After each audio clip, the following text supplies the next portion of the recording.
If the war years turned Rosie the Riveter into a heroine, they didn't exactly turn all women into Rosies. For one thing, the vast majority of women took jobs in areas in which they might have worked anyway.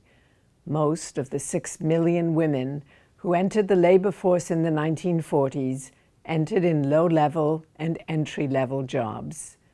They entered as clerks or clerical workers as government agencies expanded, as healthcare workers when medical personnel left for the war, as child carers and teachers in various parts of the education industry.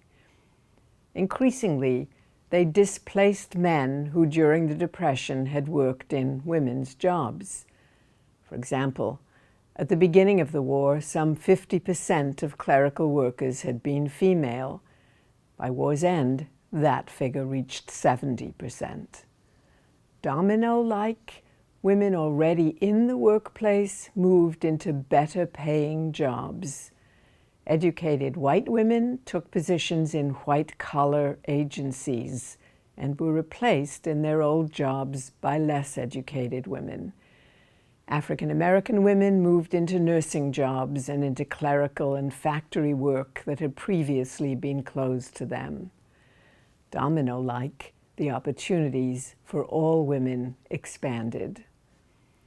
Government efforts to enforce or to invigorate masculinity in this period included as well efforts to support continuing occupational segregation for women, assigning them whenever possible to jobs as teachers, nurses, office workers, and so on, but at the same time retaining men in crucial supervisory jobs, including those of foremen and highly skilled workers. Lucky women managed to find jobs on military bases or military industries that trained women in areas earlier closed to them. They were the Rosie the Riveters. They were attracted by the higher pay and by propaganda that depicted their war work as extensions of the family. These women would serve as helpmeets to their fighting menfolk. And the jobs that they would do in the factory were quite similar, they were told, to the jobs that they had done at home. Our famous Rosie the Riveter was told that cutting metal for aircraft parts was just like cutting a dress pattern. If she could do one, she could do the other. If she could use a juice extractor to squeeze the juice from an orange, she could operate a drill press. It was the same mechanical operation. So at least the propaganda went. The propaganda romanticized work. It told women that they looked cute in slacks. Slacks, of course, in the 1930s had not been appropriate dress for most women. Virtually all the women who entered jobs previously held by men faced discrimination. Male workers who remained in industry only reluctantly trained women for high-skilled jobs because they were determined to return the good jobs to men after they returned.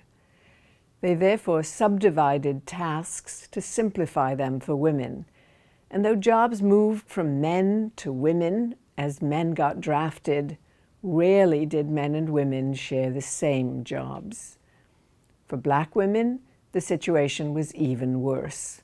Many industrial plants refused to hire black women at all, arguing that not even white women would work with them. And they routinely gave African American women the most dangerous work. For women, trade unions provided perhaps the most significant gains of the war years. In order to avoid strikes, industry and unions developed what were called maintenance of membership contracts. These contracts required new employees, male and female, black and white, to join the union where they worked. Though union men may not have liked admitting women to men's jobs, they did not want women to undermine them after the war. So they fought for equal wages for equal work in order to preserve men's wages in newly added jobs. At the same time, unions jealously guarded the seniority benefits of the men who went to war. When they returned home, seniority credits would allow them to get their jobs back with additional war service credited.